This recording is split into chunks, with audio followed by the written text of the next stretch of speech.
The HOA fined me for hunting on the land behind my house, so I began a revenge plan to turn their precious hiking trails into my own private hunting reserve. The board president called me a trigger-happy retiree and threatened my home, all for walking the same woods where I taught my son, an army medic we lost, how to hunt. But while she was busy playing queen with her bogus rules and fake fines, she had no idea I was uncovering the one devastating secret about the land she thought no one would ever find. Where are you watching from? Let me know in the comments below. And if you believe every homeowner has the right to defend their ground against a bully with a clipboard, hit subscribe, because you're about to watch them walk right into my trap. It was a good morning, the kind you wait for all year. The air had that crisp, early fall bite to it, and the sun was just starting to burn the morning mist off the lake. I was in my garage, door open, doing what I've done every third Saturday in October for 30 years, cleaning my deer rifle. It's a ritual. The smell of Hoppy's No. 9. The familiar weight of the steel. The precise click of the bolt sliding home. It's a form of peace. My son, Daniel, used to call it my meditation. He wasn't wrong. The rifle was the same one I'd taught him with, a Remington 700 that had been my father's. We'd spent countless hours in the woods behind my house, the ones that bordered the county greenbelt.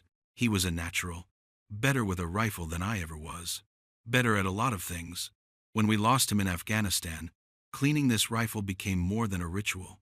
It was how I remembered him, how I kept him close. I heard the crunch of gravel and looked up.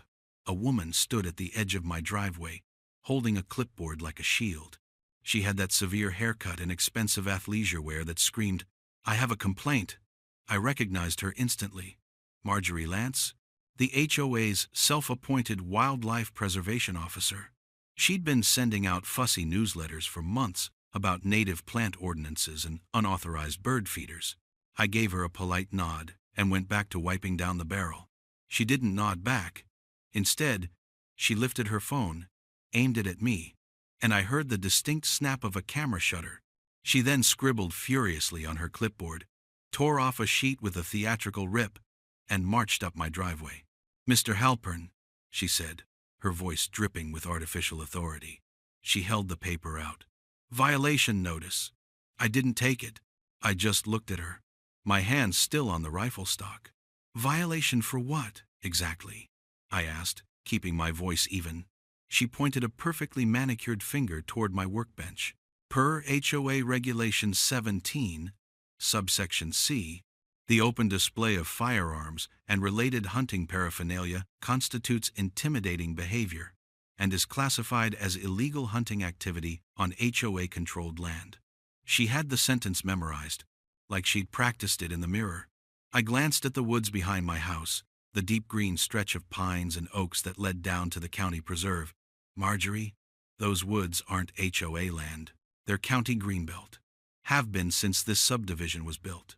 I'm on my own property, in my own garage." She gave a tight, condescending smile. "The board considers the visual corridor part of the community's managed territory. Your activities are visible from the community hiking trail." She tapped the violation notice against her clipboard. "That'll be a $250 fine. Pay within 15 days to avoid late fees." She placed the slip under my windshield wiper, spun on her heel, and walked away. I watched her go, a knot tightening in my stomach. It wasn't the money.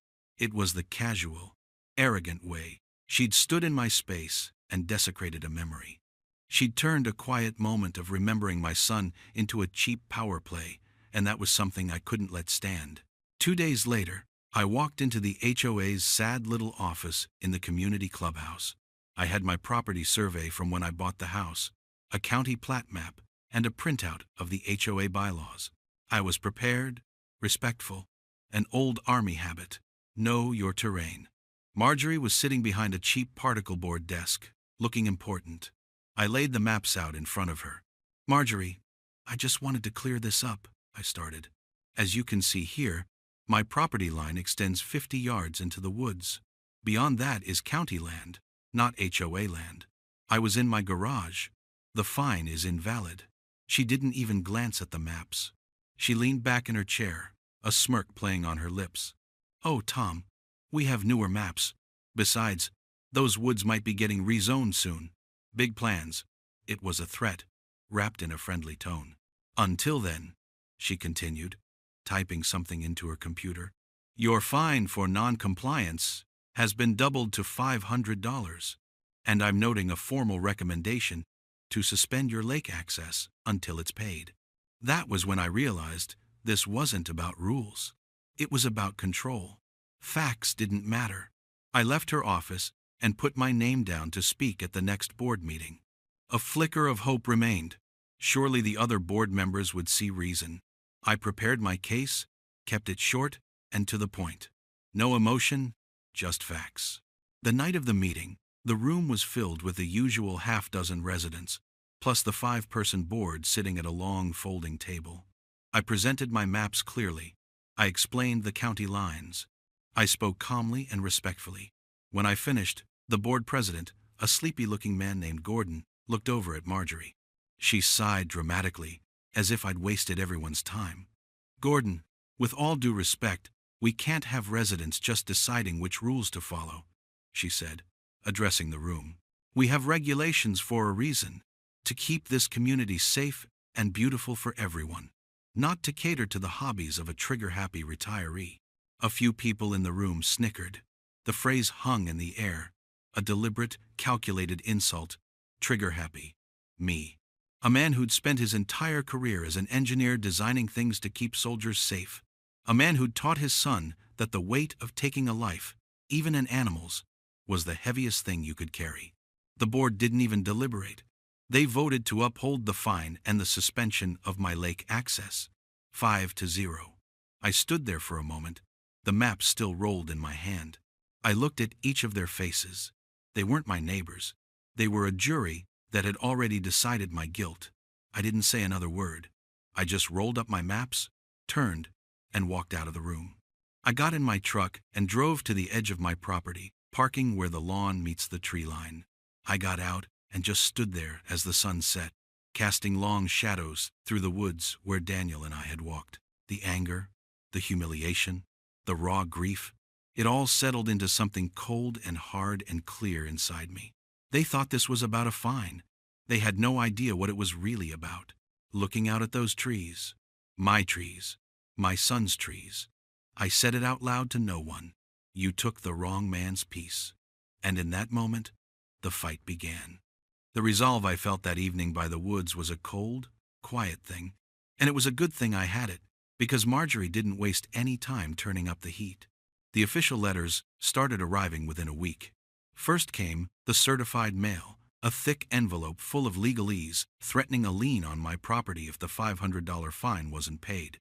Then came another letter, citing a different bylaw, demanding a property inspection to ensure my yard was free of wildlife attractants. It was harassment, plain and simple, dressed up in official letterhead. The most galling part came a few days later. A work crew, hired by the HOA, showed up and hammered a big, ugly metal sign into the ground, right at the trailhead bordering my yard. It read, "No firearms, no hunting. Violators will be prosecuted." They placed it so that it was the first thing I saw when I looked out my kitchen window. It was a billboard for my own humiliation. My daughter, Ellie, drove down that weekend. She's a school counselor, a good-hearted woman who sees the best in people even when they don't deserve it.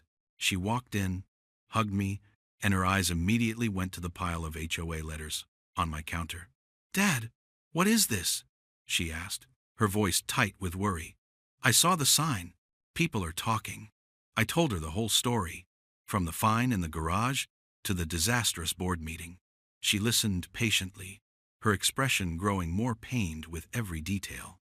"Just pay it," she pleaded when I was done. $500. It's not worth this. They can put a lien on the house. Your house, Dad. The one you and Mom built. I knew she was thinking about her own son, my grandson, and the inheritance I was supposed to protect. I understood her fear, but it wasn't about the money. "Ellie, they called me trigger-happy. They insulted Daniel's memory in that room.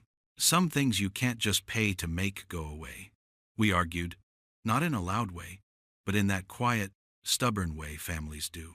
She left that evening worried and frustrated, and I felt a pang of guilt for putting that burden on her. The neighborhood changed. Marjorie's rumor about me being unstable had spread like a sickness. Neighbors who used to give a friendly wave from their cars now stared straight ahead. At the grocery store, I saw a couple I'd known for years turn their cart down another aisle to avoid me. I was an outcast, the crazy old guy with the guns. I'd never felt so alone in my own community. For 2 weeks, the silence was heavy. Then one evening, there was a knock on my door. It was Roy Bixler, a retired plumber who lived 3 houses down. He was a gruff, quiet man, a fellow vet from a different war. He held up a 6-pack of beer. "Heard you might be able to use one of these," he said, not waiting for an answer as he walked past me into the kitchen. He set the beers on the counter. "Marjorie's got a stick up her backside a mile long," he said, twisting the cap off a bottle. "Last year, she fined me $300 because my garden hose wasn't coiled in a perfectly circular fashion. My wife had just passed. I didn't have the energy to fight." A little while later, another knock. It was Sarah Jenkins, a widowed nurse from across the street. She brought a plate of brownies, still warm. "Roy told me he was coming over," she said softly. "That woman tried to have my little beagle designated a vicious animal because he barked at her poodle." One by one, a few of the old-timers trickled in. We sat around my kitchen table, drinking Roy's beer and eating Sarah's brownies, and for the first time, I wasn't alone. We were a small band of exiles, all of us bruised by the HOA's petty tyranny. Their stories weren't about hunting or firearms. They were about misplaced mulch, unapproved paint colors, and trash cans left out an hour too late. It was a pattern of abuse, and Marjorie was at the center of all of it. Listening to them, the fight inside me solidified. This wasn't just my fight anymore. After they left, I felt a new sense of purpose. I went back to my workshop, the place where things make sense, where problems have solutions. I wasn't going to fight Marjorie's way, with gossip and threats. I was going to fight my way, with facts and precision. From a dusty footlocker in the corner, I pulled out my old set of survey maps from my Army engineering days. They were detailed, professional-grade topographical charts, far more accurate than anything the HOA or even the county had on file for public use. I unrolled them on my workbench, weighting the corners with tools. I also pulled up the county assessor's online database on my laptop. For hours, I cross-referenced everything: parcel numbers, property lines, easement records. I was looking for a seam, a crack in their armor, and then, late into the night, I found it. It was a small thing, an inconsistency that most people would overlook. The parcel of land that contained the HOA's beloved community hiking trail had a different designation number on my survey map than it did on the HOA's public-facing documents. It was a tiny discrepancy, but my gut told me it was important. I dug deeper, using the parcel number from my own maps to search the county's tax records. The website was slow, the interface clunky, but I was patient. I typed in the number and hit enter. A record popped up. Parcel 7B4. Owner, Summit County. I stared at the screen. That couldn't be right. The HOA maintained it, put up signs on it, fined me for activities near it. It had to be theirs. Then my eyes fell on the next line. Tax status: delinquent. Below that was a long history of unpaid property taxes, stretching back nearly a decade. The land wasn't HOA owned. It wasn't even privately owned. The HOA had built their little nature walk kingdom on land they had no legal right to, land the county had all but forgotten about. A slow smile spread across my face for the first time in weeks. It was a cold, sharp, and deeply satisfying feeling. I looked out my window at the obnoxious sign they'd planted in my view. I looked toward the woods, Daniel's woods, and I thought, you fined me for hunting on land you don't even own. Knowing the truth and proving it were two different things. My plan required quiet, careful moves, but Marjorie wasn't a quiet opponent. She was used to winning by being the loudest person in the room. The HOA's pressure campaign escalated into a full-blown siege. Another certified letter arrived, this one alleging that my bird feeder was an aggressive wildlife attractant in violation of a newly invented bylaw. It came with a fresh $200 fine. Then came the emails, CC'd to the entire board, implying I was a danger to neighborhood children for simply owning firearms. Her vice president, Gordon Pike, a wannabe cop who wore aviator sunglasses indoors, started doing slow drive-bys of my house in his golf cart, scribbling notes on a clipboard. They were trying to break me, to bury me under a mountain of paper and paranoia, until I either paid up or sold my home. They saw a quiet retiree, an easy target. They had no idea I was an engineer who'd spent 30 years planning operations where one miscalculation meant people didn't come home. Patience under fire was my specialty. While Marjorie was busy playing neighborhood watch commander, I was driving. Every night after dark, I made the 45-minute trip to the county seat. The county records office was a sad, fluorescent-lit basement room in an old courthouse, smelling of dust and decaying paper. A kind, tired woman named Brenda worked the late shift. For 3 nights, I sat at a scratched wooden table, methodically pulling old deeds, tax ledgers, and zoning variances. I didn't rely on the online database. I wanted the hard copies, the original ink signatures, the surveyor's notes in the margins. I needed to build a case so airtight it couldn't be dismissed as a misunderstanding. Brenda, seeing my persistence, started pulling relevant files for me before I even asked. On the 3rd night, she handed me a thin manila folder. "This might interest you," she said, with a knowing look. Tax default auction notices. Inside was a public notice for parcel 7B4. The county was auctioning it off to recoup the years of unpaid taxes. The auction was in 2 weeks. Starting bid, $8,200. It felt like every piece of a complex machine was finally clicking into place.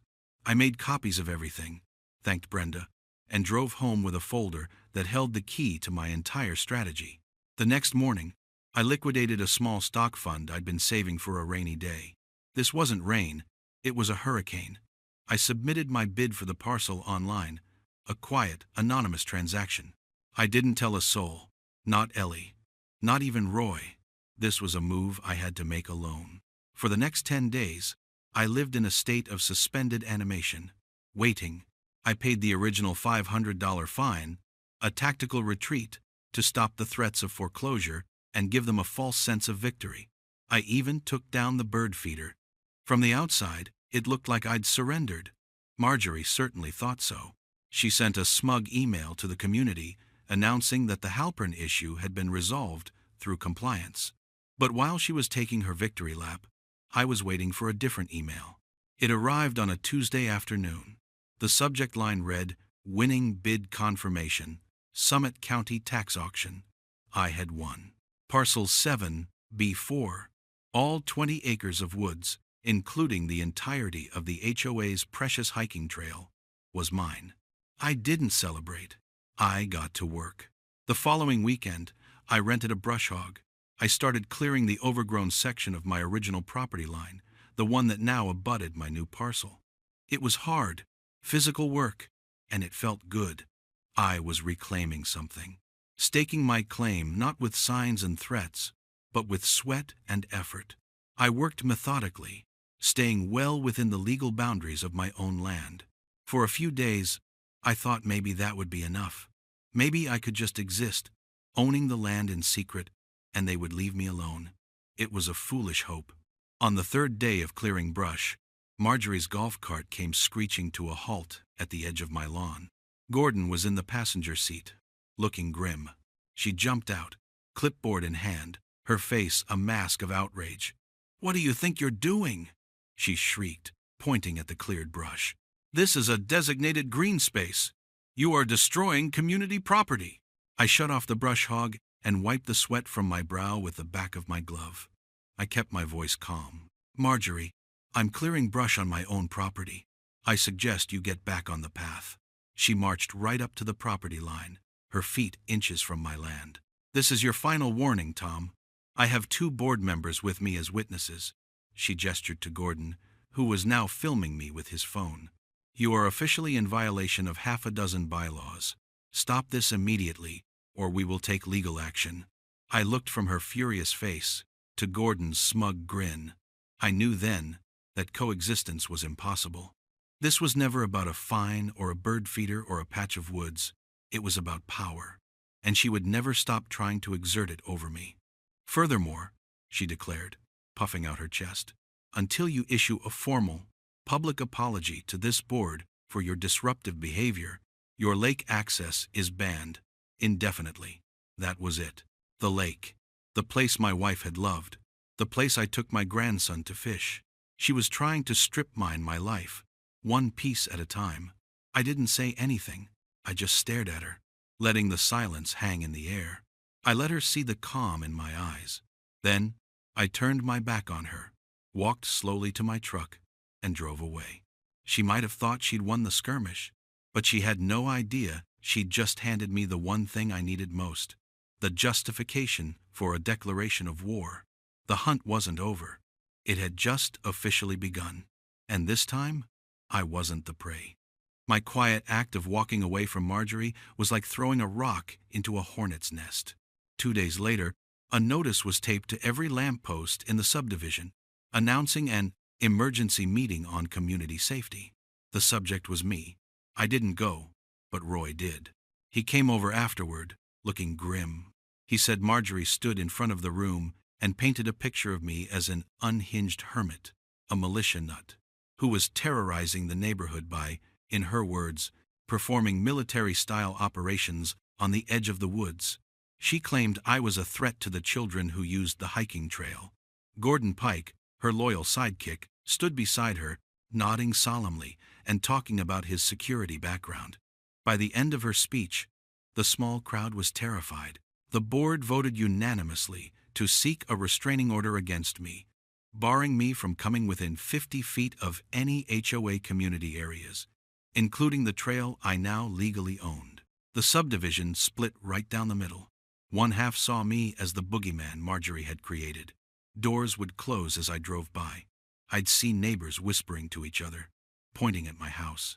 But the other half, the quieter half, saw something else. They saw the HOA for what it was. I'd get a quiet nod from the mailman. Sarah Jenkins left a thermos of coffee on my porch one morning. Small gestures, but they were lifelines. It was a silent civil war, fought with glances and whispers across manicured lawns. The heaviest blow, though, came from my own family. Ellie called me, her voice trembling with a mixture of fear and anger. "A restraining order, Dad? They're telling people you're dangerous. You have to stop this. Sell the house. Please, we can find you a place closer to us, away from all this. Is this worth losing your home over?" Her words hit me harder than any of Marjorie's letters. She wasn't just worried. She was terrified for me. I tried to explain that I had a plan, that this was about more than a patch of dirt, but all she could hear was the risk. "It's just a house, Dad," she'd said, her voice cracking. "Daniel wouldn't want you to lose it over pride." The mention of his name was a gut punch. I hung up the phone, feeling like I'd been hollowed out. That night, I almost broke. I sat alone in my dark kitchen, the only light coming from the street lamp outside. The original $500 fine notice, which I'd kept, was lying on the table. It looked so small, so trivial. For this scrap of paper, I had isolated myself, worried my daughter sick, and put my home on the line. I stared at it, the fluorescent glare of the HOA's logo mocking me. Maybe they had won. Maybe Ellie was right. Maybe I was just a stubborn old fool, fighting a war I couldn't win, turning my grief into a pointless crusade. The silence in the house was immense, filled with doubt. Then, a sharp knock echoed through the quiet. It was Roy, holding another six-pack. He didn't say anything about the emergency meeting or the rumors. He just came in, sat down at the table, and pushed a cold bottle across to me. We sat there for a long time, not talking, just listening to the hum of the refrigerator. Finally, he took a slow drink and looked out the kitchen window toward the woods. "You know," he said, his voice a low grumble, I've been a plumber in this county for 40 years, dug more trenches than I can count. You get a feel for things. An eye for when something ain't straight. He pointed with his bottle toward the "No Hunting" sign at the trailhead. You ever notice how the trail signs don't quite line up with the old property stakes the county put in? They're off by a good 20, maybe 30 feet. A switch flipped inside my head. The doubt vanished, replaced by the familiar, welcome hum of a problem to be solved. An engineer's problem. A surveyor's problem. I stood up and walked to my workshop, Roy following behind me. I pulled out my professional-grade Trimble GPS unit, the one I'd used on projects all over the world. It was accurate to within a centimeter. I also grabbed a handful of bright orange survey stakes. "Let's go for a walk," I said, a grin spreading across my face for the first time in what felt like a month. Under the cover of dusk, we started at the known survey marker at the corner of my property. I set the baseline. Then, step by careful step, we walked the property line between my lot and the land I had just bought, the so-called HOA hiking land. Roy hammered in stakes every 10 yards, the orange flags glowing in the fading light. The line they made was perfectly straight, a clear and undeniable boundary. We followed that line deep into the woods, deeper than the trail signs indicated, and then we saw it. Through the trees, lit by the beam of my flashlight, was the HOA's crown jewel, the Nature Walk Pavilion. It was a proper structure, a roof, picnic benches, even a concrete slab foundation with commemorative plaques from its dedication 5 years ago. It was the heart of their community trail, the place where they held their little potlucks and posted their self-congratulatory bulletins. The beam of my GPS unit blinked, confirming our position. We were a full 40 feet inside my new property line. The entire structure, every post, every bench, every single bag of concrete they'd poured, was sitting squarely on my land. It was a permanent monument to their arrogance. And it was all mine. Finding that pavilion on my land wasn't a moment for celebration. It was a moment of cold, hard clarity. This was the fulcrum point. This was the leverage I needed to bring their whole rotten structure crashing down. My days of reacting were over. It was time to act. The next morning, I was back at the county courthouse. But this time, I wasn't in the dusty records room. I was at the clerk's office, filing paperwork. I registered a new entity, Halpern Wildlife Reserve, LLC. Then I went to the state's Fish and Wildlife Department and applied for the necessary permits for a private, controlled hunting reserve. I submitted my surveyor-grade maps, my deed, and a detailed land management plan. The process was straightforward, designed for ranchers and farmers, not suburban homeowners. No one batted an eye. Within a week, I had the official certificates, all stamped and legal. I made several copies. My pieces were now in place on the board. The monthly HOA board meeting was scheduled for the following Tuesday. I knew Marjorie's restraining order was on the agenda. She would use the meeting to cement her victory, to publicly brand me a pariah. I had to get there first. I called Brenda, the clerk from the records office, and asked if she'd be willing to attend the meeting as a guest. I told her a resident was questioning the validity of some county documents and I wanted an official present to verify them. She hesitated, but I think she remembered the quiet, determined man who'd spent nights digging through her files. She agreed. She said she'd be there. I arrived at the clubhouse a few minutes late, intentionally. The meeting was already underway, held in the same sad beige room as before, but this time it was packed. Word had gotten out about the restraining order, and the whole neighborhood had turned out to see the show. Extra folding chairs had been set up, and they were all full. I saw Roy and Sarah near the back. They gave me a solemn nod. Ellie was there too, sitting in the front row, her face pale with worry. She'd come to try and speak on my behalf, to save her old fool of a dad from himself. Marjorie was at the head of the long table, basking in the attention. She was just wrapping up a triumphant speech about her swift and decisive action to neutralize a threat to community harmony. The room was tense, the air thick with anticipation. During the public comment section, I raised my hand. Marjorie's eyes narrowed.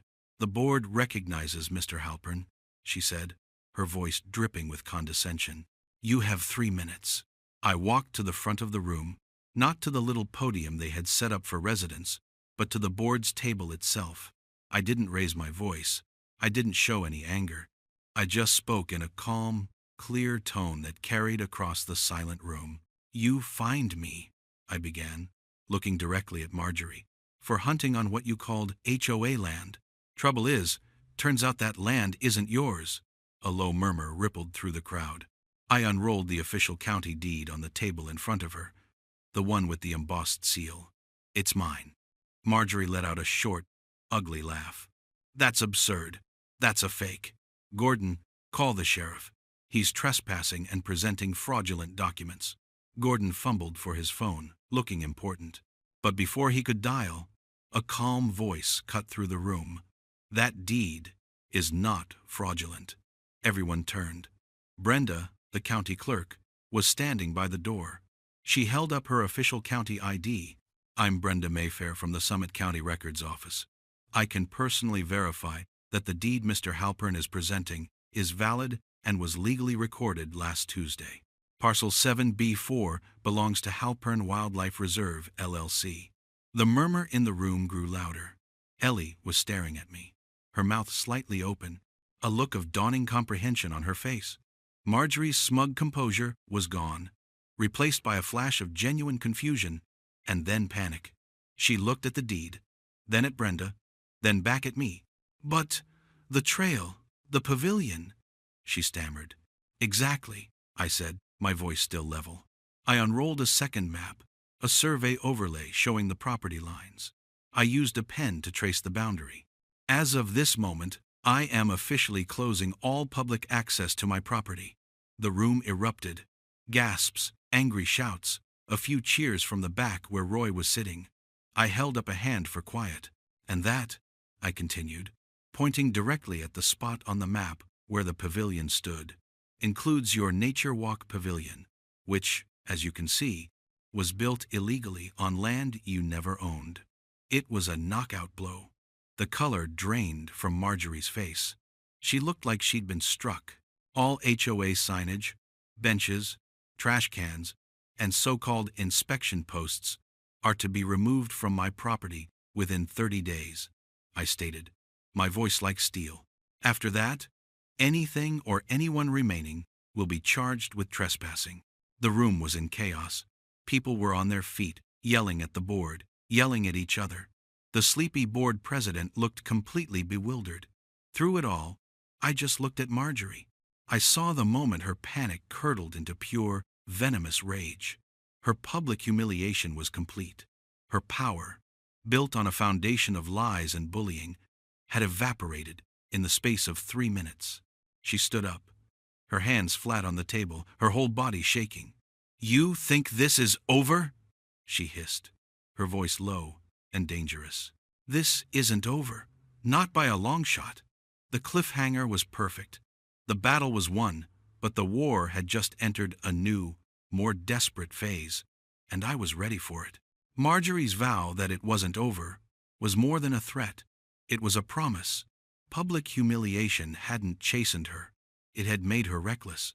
A cornered animal is the most dangerous kind, and Marjorie was fighting for her life, the little kingdom she had built for herself. The day after the meeting, the online neighborhood forum exploded. Posts started appearing, accusing me of being a poacher, of endangering families with my private arsenal. Anonymous accounts claimed they saw me setting traps near the walking paths where children played. The narrative was clear. Tom Halpern isn't just a crank. He's a menace who stole community land to satisfy his bloodlust. It was a classic smear campaign, vicious and effective. The fear she'd stoked at the emergency meeting was now a wildfire of paranoia. The culmination of her campaign was a formal complaint filed with the state's Fish and Wildlife Service.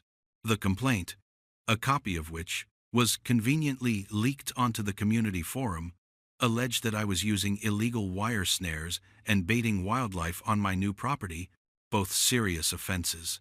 I knew it was a lie, but it was a dangerous one. A visit from a game warden, an investigation.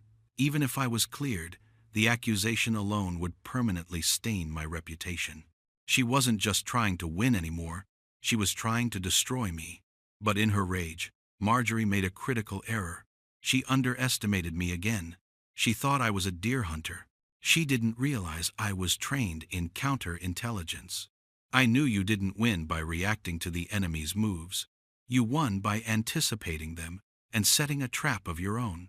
The day after the complaint was filed, I drove into town and bought 4 high-definition, motion-activated trail cameras. That night, under the cover of a moonless sky, I placed them strategically throughout my new property. I didn't put them where a poacher would. I put them where someone trying to frame a poacher would. I focused on the areas just off the main trail, near the pavilion, places with clear sight lines and easy access from the rest of the subdivision. I knew my enemy. Marjorie was arrogant. She would need to plant the evidence herself to ensure it was found. I finished just before dawn, invisible, leaving no trace. Then, I waited. For 3 days, nothing. The cameras recorded squirrels, deer, a family of raccoons. The online rumors continued to swirl. Then, on the 4th night, I got a motion alert on my phone. I opened the live feed. The video was grainy, shot in infrared, but the image was unmistakable. A figure was moving furtively through the trees, just inside my property line. The person was wearing a dark hoodie and gloves, but as they bent down to shove something under the roots of a large oak tree, the hood slipped back. It was Marjorie. My heart hammered in my chest, not with anger, but with the cold thrill of vindication. I watched, recording everything, as she pulled a coiled wire snare from a bag and carefully arranged it, even scattering some sort of bait. It looked like corn around the area.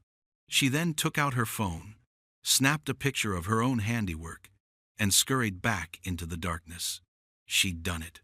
She'd walked right into the kill zone. The HOA had an annual election meeting scheduled for that weekend. It was usually a sleepy affair, but this year it was the hottest ticket in town. A local news reporter, drawn by the online drama, had even shown up with a camera. The room was standing room only. Marjorie was at the podium, reveling in the spotlight. She was giving a speech about the importance of vigilance and protecting the community from dangerous elements.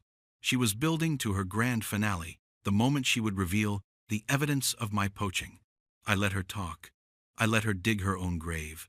When she finally paused for dramatic effect, I stood up. "Ma'am," the reporter called out from the back, "you've made some serious allegations. Do you have any proof?" Marjorie gave a sad, practiced smile. "I was hoping it wouldn't come to this, but for the safety of our children, yes. I have photographic evidence of illegal traps on the property in question." A wave of gasps went through the room. This was my cue. "Before you show your pictures, Marjorie," I said, my voice cutting through the noise, "I have a short video I think the community would be interested in seeing." All eyes turned to me. I walked to the front of the room and connected my phone to the projector they had set up. Marjorie's face tightened. "This is out of order," she snapped. But it was too late. The room was silent with anticipation. I hit play. The grainy, black and white footage filled the screen. The room watched, mesmerized, as the hooded figure moved through the woods. They saw her plant the snare. They saw her scatter the bait. And then, in crystal clear high definition, they saw her hood slip back, revealing Marjorie's face, illuminated by the screen of her own phone. A collective, audible gasp filled the room. Someone yelled, "Oh my God!" Marjorie stood frozen at the podium, her face a ghastly shade of white. The reporter's camera was trained on her, capturing every second of her public implosion. The board president, Gordon, just stared at the screen, his mouth hanging open. He slowly sank back into his chair and put his head in his hands. He resigned right then and there, muttering, "I'm done. I'm done." Marjorie tried to flee. She turned and made a dash for the exit, but her path was blocked. 2 uniformed sheriff's deputies were standing quietly by the door. I'd called them that morning and invited them to attend, just in case. One of them, a calm, professional woman, stepped forward. "Ma'am, I think you need to come with us." The room erupted into applause. Not scattered claps, but a genuine, thunderous ovation. It was the sound of a community taking its power back. Roy was on his feet, clapping the loudest. Ellie was crying, but for the first time in months, they were tears of relief. As the deputies escorted a sobbing, hysterical Marjorie out of the room, I caught her eye for a brief moment. There was no triumph in my expression, no gloating. I had taken no pleasure in her destruction. Justice isn't about pleasure. As she passed, I just said it, quiet enough so only she could hear. No one's above their own rules. The power shift was complete. The Queen had been deposed, not by shouting or threats, but by the quiet, undeniable weight of the truth. The aftermath of that meeting was like the silence after a storm. Marjorie's public implosion sent a shockwave through the entire subdivision.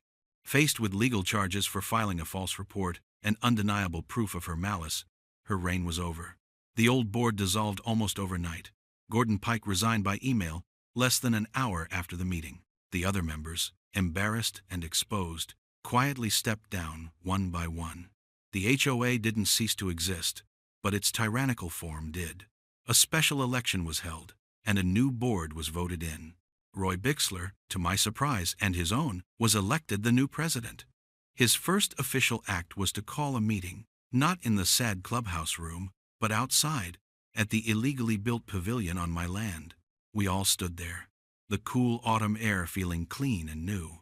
Roy, looking uncomfortable in a clean shirt, held up a single sheet of paper. "First order of business," he announced, his voice gruff but clear. "The board has voted to officially rescind every fine issued by the previous administration in the last 2 years. A wave of relief and quiet applause went through the small crowd. Checks will be mailed out next week. Second, the bylaws are being rewritten.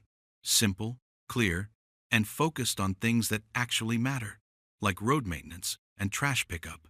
No more rules about the color of your garden hose." He looked over at me. "Third, we're entering into a formal access agreement with Mr. Halpern. We had worked it out the week before. I would grant a permanent easement for a new, properly marked walking path on the edge of my property, ensuring residents could still enjoy the woods.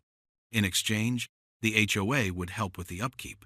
The rest of the Halpern Wildlife Reserve would remain private, a buffer of peace and quiet. The centerpiece of our new agreement was the pavilion. It would no longer be a monument to HOA arrogance, but a shared space with a new purpose. Roy, Sarah, and a few other neighbors helped me with the work. We spent a weekend sanding down the old HOA plaques and pressure washing the concrete. Roy, in his element as a plumber, even ran a water line out to install a new drinking fountain. It felt good to build something together, instead of tearing each other down. We weren't just fixing a structure, we were repairing a community. On the main post of the pavilion, we mounted a new, simple bronze sign. It read, "Veterans Memorial Shelter, dedicated to those who defend their ground." It was Roy's idea, and it was perfect. A few weeks later, when the first snowflakes of the season were starting to fall, my daughter Ellie came to visit. The tension that had been between us for months was gone, replaced by a quiet understanding. We walked out to the edge of the woods, to the entrance of my reserve. I'd installed a simple wooden gate and a sign, just as the state required. I was carrying a small brass plaque I'd had made. I knelt down and screwed it carefully into the main gate post. Ellie read the words out loud. "Halpern Reserve, in memory of Daniel Halpern, who hunted with honor." She put her hand on my shoulder, her fingers tracing the letters of her brother's name. "He would be proud of you, Dad," she said softly. "You fought for this place. For him." We sat together on an old log, looking out into the silent woods. The wind whispered through the pines, a sound I'd always associated with peace. It was a peace I'd had to fight a war to reclaim. The fines, the threats, the public humiliation, it all felt like a lifetime ago. I hadn't set out to become a rebel or to take down a corrupt HOA. I had just wanted to be left alone, to honor my son's memory in the way I knew how. But they had pushed, and when you push a quiet man too far, you awaken something you're not prepared for. You awaken the engineer who sees the flaws in your foundation. You awaken the soldier who knows how to hold his ground. I thought about Marjorie, whose house had gone up for sale the week before. She hadn't understood that true authority doesn't come from a clipboard or a title. It comes from integrity. It comes from the truth. Sometimes, I said, more to myself than to Ellie, the best way to hunt a bully is to let them walk right into your sights. And as we sat there, watching the snow gently cover the ground, I felt a sense of calm settle over me, deeper and more profound than any I had felt in years.